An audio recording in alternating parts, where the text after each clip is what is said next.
اللہ الرحمن الرحیم۔ آج کے ہمارا چوتھا سبق قرآن عربی کورس کا انشاءاللہ۔ اس سبق میں 4 چیزیں آپ کے سامنے عرض کی جائیں گی۔ نمبر 1 گزشتہ سبق کی دہرائی، نمبر 2 آج ہمارا نیا سبق ضمیر متصل مذکر کے لیے، اور نمبر 3 چند الفاظ، اور نمبر 4 اضافت کہ اضافت کسے کہا جاتا ہے، اور ساتھ قرآنی آیات کے ذریعے سے انشاءاللہ چند مشقیں بھی آپ کے سامنے عرض کی جائیں گی۔ پہلی چیز گزشتہ سبق کی دہرائی۔ گزشتہ سبق کے اندر ہم نے قرآن پاک کا جو تیسرا سبق قرآن عربی کورس کا گزرا، اس کے اندر ضمیر منفصل جو علیحدہ ذکر کی جاتی ہے عورتوں کے لیے، اس کو ذکر کیا تھا، جو 8 تھی: ہیا، ہما، ہن، انت، انتما، انتن، انا، نحن۔ اور ساتھ ہم نے مؤنث بنانے کا طریقہ بتایا تھا کہ مذکر واحد تثنیہ جمع سے مؤنث کس طرح بنایا جائے گا۔ واحد مذکر کے آخر میں گول تا لگانے سے واحد مؤنث بن جائے گی، جیسے مسلمن سے مسلمتن، مؤمن سے مؤمنتن، صادقن سے صادقتن۔ تثنیہ بنانے کا وہی قاعدہ جو مذکر میں ذکر کیا تھا، مؤنث میں بھی وہی ہوگا کہ ہم اس کے آخر میں الف نون یا نون، یا سے پہلے زبر اور اس کے بعد نون لگا دیں گے، جیسے مسلمتن سے مسلمتان اور مسلمتن سے مسلمتین۔ یہ 2 طریقے اس کے تثنیہ بنانے کے۔ جمع بنانے کے لیے واحد کے آخر سے تا کو غائب کریں گے اور الف اور لمبی تا کشتی والی وہ لگا دیں گے، جیسے مسلمتن سے مسلماتن، صادقتن سے صادقاتن، عابدتن سے عابداتن۔ ساتھ ہم نے عرض کی تھی کہ آپ ان دونوں لفظوں کو ملا کر اس کی مشق کریں گی، جیسے ہی مسلمتن، ہما مسلمتان، ہن مسلماتن، انت مسلمتن، انتما مسلمتان، انتن مسلماتن، انا مسلمتن، نحن مسلماتن۔ آج کے سبق میں ہم ضمیر پڑھیں گے سب سے پہلے جو خواتین کے لیے استعمال ہوتی ہے۔ پہلے ہم نے پڑھی تھی ضمیر منفصل، وہ ضمائر جو علیحدہ علیحدہ استعمال ہوتی تھیں۔ آج ہم پڑھیں گے ضمیر متصل۔ متصل کا معنی کسی کے ساتھ جڑ کر آنا، مل کر آنا۔ تو یہ ضمیر جب بھی آئے گی کسی نہ کسی لفظ کے ساتھ مل کر آئے گی، جڑ کر آئے گی، جس طرح آپ ابھی مثالوں میں انشاءاللہ دیکھ لیں۔ اس کو کہا جاتا ہے ضمیر متصل۔ یہ مذکر کے لیے علیحدہ ہیں، مؤنث کے لیے علیحدہ ہیں۔ 8 مذکر کے لیے، 8 مؤنث کے لیے۔ یہ کون سی ضمیر ہیں؟ ہو، ہما، ہم، کا، کما، کم، یہ، نا۔ یہ 8 ضمائر ہیں۔ پہلے جون سی ہا پیش ہو، پھر ساتھ ہما، پھر ہم مذکر کے لیے، پھر آگے کا، کاف پر زبر ہے، کا، کاف زبر کا، کما، کم، یہ مذکر مخاطب کے لیے ہے، اور یا زیر یہ لگانا، اور ساتھ نون الف زبر نا، یہ واحد متکلم کے لیے، مذکر کے لیے آتا ہے، اور متکلم جمع کے لیے جو آئے گا نون الف زبر نا، یہ استعمال ہو جائے گا۔ یہ 8 ضمیریں قرآن پاک میں اتنی مرتبہ ہے کہ ظاہری طور پر ان کا شمار ممکن نہیں ہے۔ آپ جو آیت کھولیں گی آپ کو، یا کھولیں گے مرد یا عورت جو بھی اس کو پڑھے، آپ دیکھیں گے کہ اس کے اندر یہ ساری کی ساری اس میں ذکر کی جائیں گی، اور یہ ضمائر اس کے اندر آ رہی ہوں گی۔ ان کا شمار ظاہری طور پر ممکن نہیں ہے۔ یہ 8 ضمیر ہیں۔ دوسرے نمبر پر جو چیز میں نے آپ کے سامنے عرض کی تھی وہ تھی اضافت۔ آج کے سبق کا تیسرا جز ہمارا وہ ہے کہ اضافت کسے کہتے ہیں؟ 2 چیزوں کو، 2 لفظوں کو یا 2 چیزوں کو ایک کر دینا، اس کو اضافت کہا جاتا ہے۔ مثال کے طور پر اردو میں ہم ایک بات استعمال کرتے ہیں، خالد کی کتاب۔ ایک لفظ خالد، ایک ہے کتاب، یہ 2 چیزیں، ان دونوں کو ایک کر دیا تو یہ اضافت ہے۔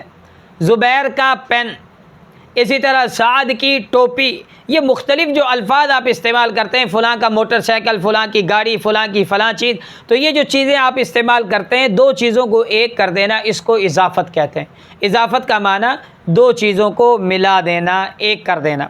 اب جن 2 چیزوں کو آپ نے ملایا، پہلی کو کہیں گے مضاف، دوسری کو کہیں گے مضاف الیہ۔ مثال کے طور پر عربی میں کہا جاتا ہے ربی، میرا رب۔ اب رب مضاف ہے، یا ضمیر اس کے ساتھ آ گیا، یہ مضاف الیہ ہے، میرا رب۔ کتابک، آپ کی کتاب، یہاں کتاب مضاف ہے، کاف ضمیر مضاف الیہ، اس نے مخاطب کے ساتھ کتاب کو جوڑ دیا، 2 چیزوں کو ایک کر دیا۔ اور خالد کی گاڑی، اب خالد کی گاڑی، یہاں پر گاڑی مضاف ہو جائے گا، خالد مضاف الیہ ہو جائے گا، جس کو عربی میں کہا جائے گا سیارۃ خالد۔ سیارہ مضاف، خالد مضاف الیہ۔ 2 لفظوں کو ایک کر دینا، اس کو کہا جاتا ہے اضافت۔ آپ قرآن پاک کی جتنی بھی آیات اٹھائیں گے، ہر آیت کے اندر آپ اس کو دیکھیں گے۔ اس کو پہچاننے کا ایک مختصر طریقہ ہے، جب اس عربی لفظ کا آپ اردو میں ترجمہ کریں گے تو ترجمے کے دوران آپ دیکھیں گے کہ اس میں اردو کے چند الفاظ استعمال ہوں گے، کا، کے، کی، را، رے، ری، نا، نے، نی، یہ الفاظ استعمال ہوں گے۔ میری کتاب، آپ کا قلم، اور اس کی کتاب، یہ کا کے کی مثال ہے، میری را رے ری کی مثال ہے، ہمارا، تو یہ الفاظ اس میں استعمال ہو جاتے ہیں۔ تو ان الفاظ کے ذریعے اس اضافت کو پہچاننا عربی میں آسان ہو جاتا ہے۔ 3 لفظ اردو میں بھی استعمال ہوتے رہتے ہیں، آپ ان کو دیکھ لیں کہ وہ 3 لفظ کون سے ہیں۔ ایک رسول، کتاب اور لفظ رب، یہ اردو میں بھی استعمال ہوتے ہیں، اور یہی الفاظ قرآن پاک میں کثرت سے موجود ہیں۔ لفظ رسول 342 مرتبہ، کتاب 317 مرتبہ اور لفظ رب 977 مرتبہ آیا ہے، گویا کہ کل تعداد ان کی 1636 بن جاتی۔ یہ 3 لفظ ہیں قرآن پاک میں 1636 مرتبہ آئے، اور یہ لفظ اردو میں استعمال ہوتے ہیں، کیونکہ ہم نے قرآن پاک کو اس طرح سمجھنے کی کوشش نہیں کی کہ لفظ جو اردو میں استعمال ہو رہے ہیں، عام اردو میں وہ چلتے ہیں، ہم نے کبھی ان کی طرف بھی غور نہیں کیا، جس کی وجہ سے ہمیں قرآن پاک کا ترجمہ اور قرآن سمجھی میں مشکل پیش آئی۔ لہذا 3 لفظ یہ ہیں، اور اس کے علاوہ 6 لفظ جو اسماء رشتہ داروں کے نام ہیں، 6 لفظ مشہور نام، جیسے باپ، ماں، بیٹا، بیٹی، بہن، بھائی۔ عربی میں یہ 6 لفظ کس طرح بولے جائیں گے؟ باپ کو کہیں گے اب، ماں کو کہیں گے بیٹے کو کہیں گے ابن، بیٹی کو کہیں گے بنت، بھائی کو کہیں گے او اخ، بہن کو کہیں گے اخت۔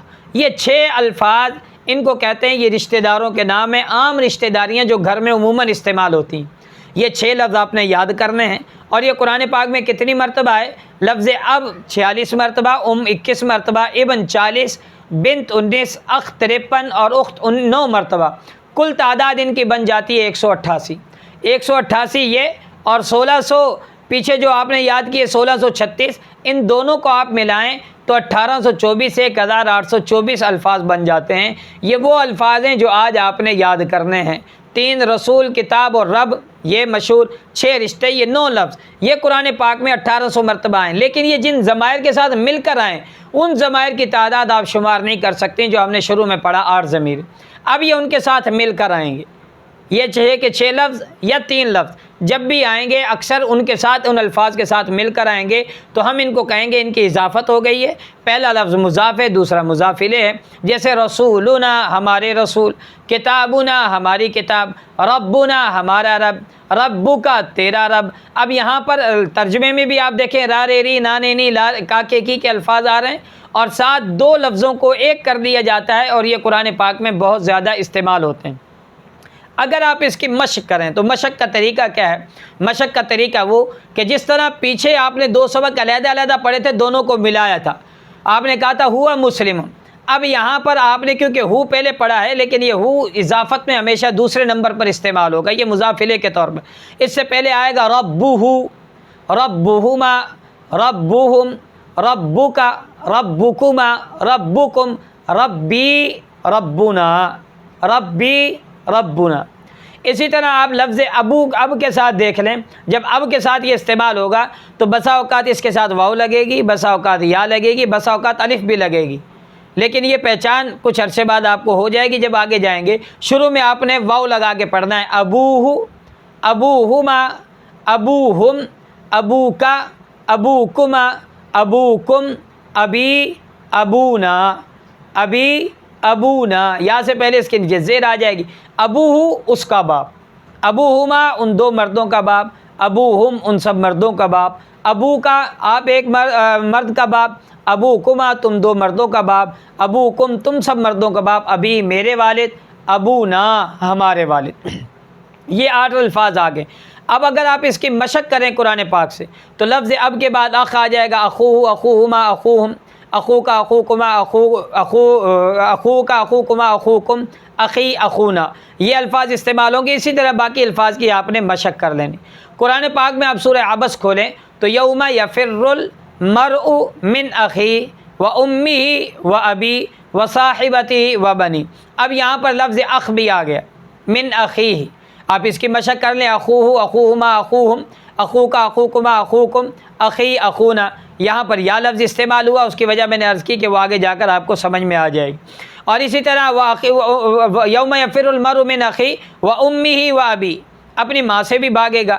اب آپ نے کوشش یہ کرنی ہے کہ قرآن پاک کی آیات کھولیں، جو الفاظ آپ نے پڑھ لی ہیں اگر وہ الفاظ آ جاتے ہیں یا جو الفاظ آپ نے سیکھ لیے ہیں وہ الفاظ آتے ہیں، تو آپ جو الفاظ کو جانتے ہیں ان الفاظ کو علیحدہ کرتے جائیں، جن کو نہیں جانتے ان کو علیحدہ کرتے جائیں، تو آپ دیکھیں گے کہ ایک بہت بڑی ذخیرہ قرآن پاک کے ترجمے کے الفاظ کا آپ کو آنے لگ گیا۔ حالانکہ ابھی ہمارے سبق صرف 4 ہوئے ہیں کہ یوم یفر المر، یوم کا معنی دن، یفر کا معنی بھاگنا، مر کا معنی آدمی ہے۔